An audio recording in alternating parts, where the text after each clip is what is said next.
नमस्कार मित्रों, स्वागत करती हूँ आप सभी का। आज की इस विशेषांक में हम बात करेंगे शिवरात्रि के बारे में। शिवरात्रि महत्वपूर्ण व्रतों में से एक और सबसे ज़्यादा उत्तम व्रतों में से एक। जो लोग शिव पूजन करते हैं, शिव भक्त हैं, उनके लिए महत्वपूर्ण ये व्रत है। इससे पहले कि हम वीडियो में आगे बढ़े और आज की इस वीडियो का जो विशेष मैं बताना चाहती हूँ, आज की ये वीडियो स्पेशली डेडिकेटेड है कुंवारी लड़कियां कैसे शिवरात्रि के व्रत को उनको करना चाहिए, क्या फ़ायदा होता है इस व्रत को करने से। ये समस्त जानकारी मैं आज की इस वीडियो में आप सभी से शेयर कर रही हूँ। लेकिन उससे पहले दोस्तों, अगर आप चैनल पर पहली बार विजिट करें तो हमारे परिवार का ज़रूर हिस्सा बनिए। हमारे चैनल को सब्सक्राइब कीजिए। वीडियो अगर पसंद आए तो लाइक शेयर ज़रूर कीजिएगा। बिल्कुल फ्री है, इसमें आपका कोई कॉस्ट नहीं लगता है। तो समझते हैं कि शिवरात्रि पर हमें जो कुंवारी लड़की हैं उनको कैसे पूजन करना चाहिए। देखिए, भोलेनाथ कुंवारी लड़कियों के सबसे फेवरेट हैं। उनको पति भी कैसा चाहिए, भोलेनाथ के जैसा चाहिए। तो भोलेनाथ एक संपूर्ण पुरुष हैं और वो संपूर्ण इसीलिए हैं और वो सबसे ज़्यादा आइडियल इसलिए ही हैं क्योंकि उन्होंने माता पार्वती को अर्धासन दिया हुआ है, अर्धांग दिया हुआ है, इसीलिए सबसे ज़्यादा वो फेवरेट हैं लड़कियों के। और विशेषतः लड़कियां जो हैं उनकी ही पूजा करती हैं मनोवांछित वर की कामना के लिए। तो इस शिवरात्रि आप संकल्प कर सकते हैं कि अगर जैसे आपकी कुछ मनोकामना है कि आपको किस प्रकार का पति चाहिए या कोई आपका पसंद है जिनको आप पति के रूप में चाहते हैं, तो आप इस व्रत को कर सकते हैं संकल्प के साथ। संकल्प के साथ इस व्रत को आप शुरू कर सकते हैं। जब आप इस व्रत का संकल्प करेंगे तो देखिए, बुधवार को ये व्रत रखा जाएगा, तो एक दिन पहले हमारा प्रदोष पड़ेगा। और प्रदोष के दिन आपको क्या करना है, अन्न का सेवन एक टाइम नहीं करना, मतलब एक टाइम आपको शुद्ध शाकाहारी व्रत करना है। और इस व्रत के साथ मैं आपको बता दूं, किसी भी प्रकार का लहसुन प्याज का सेवन नहीं करना है मंगलवार के दिन। बुधवार के दिन आप इस व्रत को करेंगे और गुरुवार के दिन आप इस व्रत को पारण कर देंगे। ठीक है। और पूजन का जो विशेष नियम है वो मैं आपको बताऊंगी। संकल्प में जब आप संकल्प करेंगे तो मैं मेरा नाम ये इस स्थान से, इस गोत्र से, मैं इस मनोकामना के निमित्त महाशिवरात्रि व्रत को धारण कर रही हूँ। हे महादेव, मेरे माता शक्ति, मेरे इस व्रत को पूर्ण करें। मेरे इस व्रत की पूर्णता आपसे ही है, आप प्रदान करें। ठीक है। 4 प्रहर की पूजा करना चाहें तो कर सकती हैं। वो बहुत ही विशेष 4 प्रहर की पूजन होती है, जिसमें पहला जो प्रहर पूजन होता है वो प्रदोष काल से ही शुरू होता है।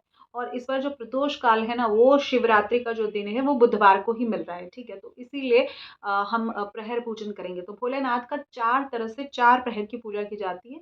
तो रात्रि जागरण होता है क्योंकि रात्रि का पर्व है, शिवरात्रि यानी रात्रि का पर्व है, तो रात भर लोग जागरण करते हैं।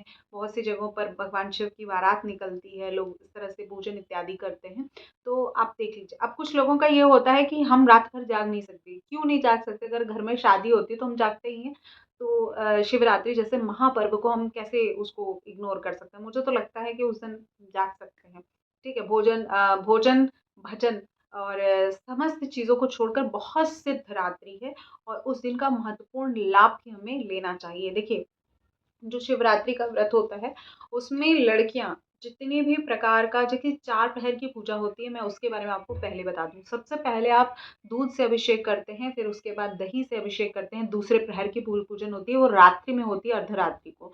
ठीक है। उसके बाद तीसरे प्रहर का जो पूजन होता है उसमें हम किसी भी प्रकार का घी चढ़ाते हैं, जैसे सुगंधित घी भी कई लोग करते हैं, घी से अभिषेक करना है। और चौथे प्रहर का जो पूजन होता है उसमें हमें शहद से अभिषेक करना है। ठीक है। और जब आप चौथे प्रहर का पूजन कर रहे होंगे ब्रह्म काल में, ब्रह्म मुहूर्त में, गुरुवार के दिन, तो उसी दिन आपको अपनी मनोकामना कहना है कि मुझे इस प्रकार का मेरा इस मनोकामना से आपका व्रत कर रही हूँ। लगभग आपको ये व्रत जो है, जैसे संकल्प के साथ उठा रहे हैं तो बहुत से लोग 5 साल का उठाते हैं, 11 साल का उठाते हैं। उसी प्रकार से 14 साल तो वैसे उठाया ही जाता है। तो आप देख लीजिएगा आप कैसे कितना करने में समृद्ध हैं। भोजन का कोई वो नहीं है, आप भोजन कर सकते हैं, मीठा भोजन कर सकते हैं, सेंधा नमक डाल के कर सकते हैं, जैसा आपका हेल्थ वो करे आप वैसा ही भोजन कीजिएगा। अन्न नहीं खाना है आपको, बाकी आप खा पी के रह सकते हैं। कोशिश कीजिएगा कि इस दिन जब आप व्रत रह रहे हों तो बहुत व्यवस्थित रूप से आप व्रत रहें और मन को संकल्प करके, और उस दिन आप मंत्र जाप इत्यादि बहुत विशेष कर करें। और जब हम अभिषेक करते हैं ना भगवान भोलेनाथ का, चाहे आप देवालय में करें, चाहे शिवलिंग वहाँ मंदिर में करें या घर में पार्थिव शिवलिंग करें।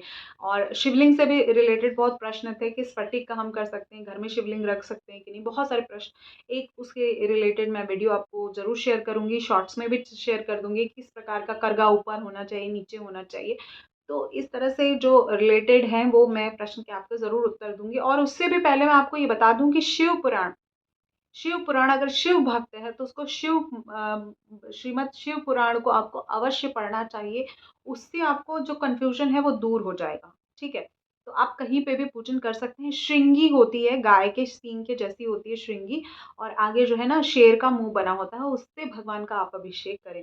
और जब अभिषेक करें तो ओम नमः शिवाय का जाप करते हुए करें। अब कुछ लोगों का ये भी प्रश्न था कि हम ओम नमः शिवाय का जाप नहीं कर सकते क्योंकि हम लड़की हैं। ऐसा कोई समस्या नहीं है, आप लड़की हो, लड़का हो, ओम नमः शिवाय का आप जाप कर सकते हैं। हम तो जब से पैदा हुए हैं तब से ही हम लोग इसी मंत्र का जाप करते हैं। ऐसा कोई नकारात्मक चीज़ तो मेरे साथ हुआ नहीं। तो आप देख लीजिएगा, जब गुरु मंत्र लिया उससे पहले से हम लोग छोटे से ही मंत्र का प्रयोग करते हैं, तो कोई बात नहीं है, वो हम लोग वही करते हैं, ठीक है? उसके बाद आप देखिए, हमारे यहाँ पर तो कोई दोष नहीं है, हम लोग करते ही हैं। अब आपके यहाँ पर नहीं करते हो तो अलग बात है, आपके यहाँ का रिचुअल क्या है। देखिए, हमारे यहाँ काशी क्षेत्र में ओम नमः शिवाय के अलावा और कोई मंत्र ही नहीं है। एक यही मंत्र है, मुझे लगता है सब समस्त सारी जगहों पर यही मंत्र व्याप्त है। चाहे आप बनारस हिंदू विश्वविद्यालय चले जाइए, चाहे मेन लहुरा बेर, कहीं पे भी आप रहिए, यही मंत्र होता है। दूसरा कोई मंत्र ही नहीं होता, दूसरा कोई इष्ट देव है वहाँ के। तो हाँ, तो इसलिए ओम नमः शिवाय, गंगा स्नान भी करते हैं तो ओम नमः शिवाय, हर हर गंगे बाद में आता है, पहले ओम नमः शिवाय आता है। तो इसके लिए हम तो, मुझे नहीं लगता कि कोई आके बोल दे कि ऐसा नहीं। मुझे लगता है कि ओम नमः शिवाय का कोई वो नहीं, सब्स्टिट्यूशन नहीं है हमारे जीवन में, तो हम लोग तो वही जाप करते हैं, ठीक है?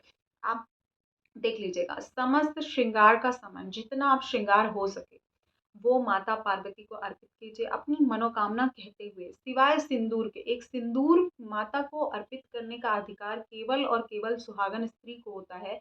बाकी कोई वो सिंदूर अर्पित नहीं कर सकता। तो उसको छोड़ के आप किसी भी प्रकार के सिंदूर को छोड़ के बाकी आप सारी चीज़ें माता को अर्पित कर सकते हैं। मंगलसूत्र, बिछुआ, उसके बिछुआ टो रिंग बोलते हैं, पैर में जो पहनी जाती है टो रिंग, और बिछुआ हो गया, और मंगलसूत्र हो गया, और सिंदूर हो गया। इनको छोड़ के आप सारी चीज़ें अर्पित कर सकती हैं, जैसे कि आप माँ को चुन्नी अर्पित कर सकती हैं, माँ को आप जो है चूड़ी अर्पित कर सकती हैं। मेकअप का जो देख लीजिएगा उसमें एनिमल कंटेंट ना हो, जैसे आई शेडो हो गया, लिपस्टिक हो गया, क्लचर जो प्लास्टिक के नहीं होते, मेटल के क्लचर आते हैं बहुत सुंदर सुंदर, उनको अर्पित कर सकते हैं, ठीक है? और कांच की चूड़ियाँ भी आप अर्पित कर सकते हैं। महावर अर्पित कर सकते हैं, जो रेड कलर का पैर में लगाया जाता है वो अर्पित कर सकते हैं। नेल पेंट अर्पित कर सकते हैं, ये मेहंदी अर्पित कर सकते हैं।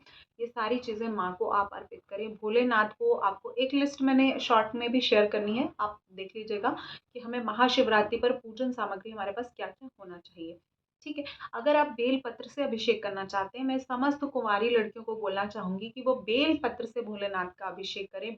बिल्व पत्र भगवान शंकर का सबसे ज़्यादा कहते हैं ना कमज़ोरी उनकी है। तो आज के दिन जो है बिल्व पत्र अगर आपको 108 मिल सके, वरना एक ही बिल्व पत्र को 108 बार अर्पित कर दीजिए।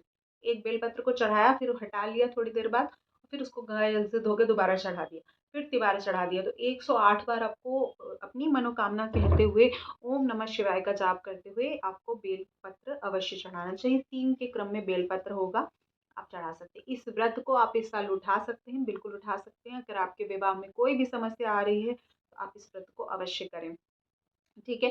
आपकी समस्त मनोकामना पूर्ण होगी। कुंडली में किसी भी प्रकार का दोष हो, किसी भी प्रकार की नकारात्मकता हो, वो शिवरात्रि का व्रत करने वाले मनुष्य के जीवन से दूर हो जाती है। तो व्रत को अवश्य करें। उम्मीद करती हूँ मेरे द्वारा दी गई जानकारी आप सभी के लिए बहुत ही पुण्यदायी होगी। आपको पुण्य प्रदान, आपके मनोवांछित वर प्रदान करने में हेल्प करेगी। तो इसी प्रकार की डिटेल वीडियो में आपसे फिर मिलूँगी। आप सभी के लिए महाशिवरात्रि का महामंगलमय पर्व बहुत ही मंगलदायी हो, आप सभी को पुण्य प्रदान करे और शुभता प्रदान करे। इसी मनोकामना के साथ मिलती हूँ नेक्स्ट वीडियो में, तब तक के लिए हर हर महादेव।